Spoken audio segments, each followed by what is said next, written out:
All right, so question for you, Jamie. In the book, The Coen Brothers Fargo, edited by William Lur, the author states that disparity is a central point of emphasis in Fargo. And the bar scene with Mike is a central example of that, as you note in your video. My question for you is, do you think the Coen Brothers included that scene to emphasize this point of disparity, like you mentioned, or do you think it's included for other reasons as well? That's a good question. Disparity as in, like, what sense do they use it in the book? Like you were mentioning in the video, like things aren't as they seem to be, like unusual, like opposite kind of deal. Yeah, I think, at least from my case that I was pitching for that scene, that it's very awkward and out there. The scene doesn't really fit in the rest of the movie in general, because most people think it's just odd that it's there. It doesn't really have to do with the case. He just kind of shows up out of nowhere. But it does line up with the bar scene, and when when Marge gets the phone call from Mike, it's also the same scene of when she gets the phone call for the triple homicide. So then there's a lot of parallels being created around Mike just being in the movie. And then once it happens, you would think something comes of it, but it doesn't. It's just really uncomfortable and, nothing works out that way. Very awkward. That's all I got for you. Okay. So in Sarah Mae Fleming's wrote about money in this movie, and so there seems to be a connection between the money and the criminality. So going back to the bar scene, how is that set up to kind of show, what do you think the message about money in the film is? Well, I'll start with the first scene with Jerry and Carl and Gayer, because that's probably easier for the money part of it, where the criminality kind of goes with, Carl and Gayer are obviously the, bad guys when they sit down. They're just the more brooding, quiet, dark characters. And then Jerry has, the Midwest vibe. It's like, oh, sorry for being late. But then you realize that he's the one orchestrating this whole thing, and it kind of throws off your view, kind of sets up the movie of how crimes like this could happen in a place like that, where it seems very unlikely. But then, it says this is a true story, so it's kind of go with it.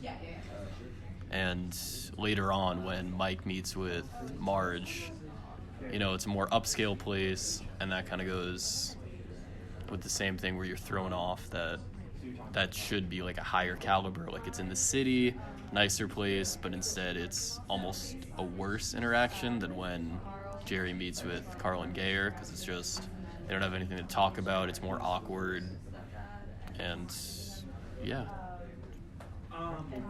Sure. So we're supposed to now talk for a little bit?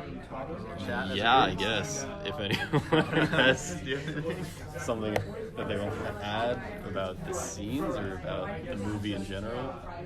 I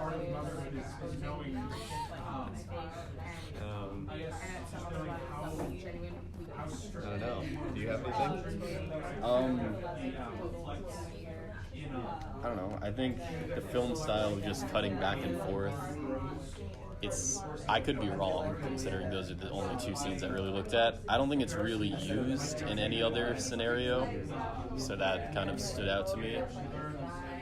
Using two scenes together, you mean? Yeah, well, when I looked at the two, you realize when it cuts to one side of the booth and the other for conversation. I don't think that happens that drastically in any other scene, but I could be wrong. I was watching a video online randomly, and it was analysis of Fargo, and it was showing how the framing set up Jerry as a singular character and very alone. And so when it was a back and forth conversation, when it was showing Jerry, it was just him in the frame. There's no over the shoulder, you couldn't see someone's shoulder, so he just looked really alone.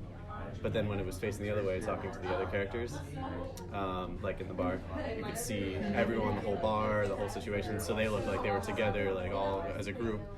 And when they kept going back and forth, it was just supposed to represent the fact that Jerry is so alone and so by himself and sort of just there. So I thought that was interesting. Actually, I read something very similar to that, where they said like the blinds even in his office were like designed to create almost like the look of a cage, as if he's in his own little prison. And every shot of him kind of pins him in a corner where he's all alone. That's, now that I think about it, that is true. They have like every scene with Jerry where he's in his office or he's like talking to his son, it's always him by himself, even if he's like with his family. And like the only scene I can think of when like someone's with him in the same shot is at the end when he's getting like arrested at the hotel. Mm-hmm.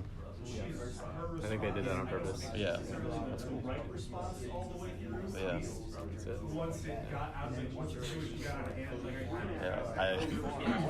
One thing I noticed is that for both scenes, with the Mike Yanagita scene and then the scene with everybody in the bar, I think that it's interesting that they set it up so that we don't really know the intent behind the meeting entirely. And we know a little bit about what Mike Yanagita when he calls. You can pause it. Now you're also like hyper self. So that knowledge of like what's really going on is being unpacked at the same time as Marge is learning about Mike Yanagita's his life and what's going on with him, as well as the Carl and Gay are learning about really more details about what Jerry's plotting. And I think it's just interesting that there's that connection, but it's two very different like purposes behind that. Mm-hmm. I agree. It just, when you walk in, you just like see the scene. You don't know what it's about. You don't know like what's gonna happen, and then through the dialogue, you like slowly start to see like, oh yeah, like the whole plot of the movie set up in the first scene where it's like, oh, it's a crime, this stuff, these are the bad guys, and the Mike scene is like, oh, it's kind of creepy now. Which, like, usually if you get a call from like an old friend and they meet up in a different city without her husband in a hotel bar, it sounds like the start of an affair, and then it goes just drastically the worst possible way from there. Yeah.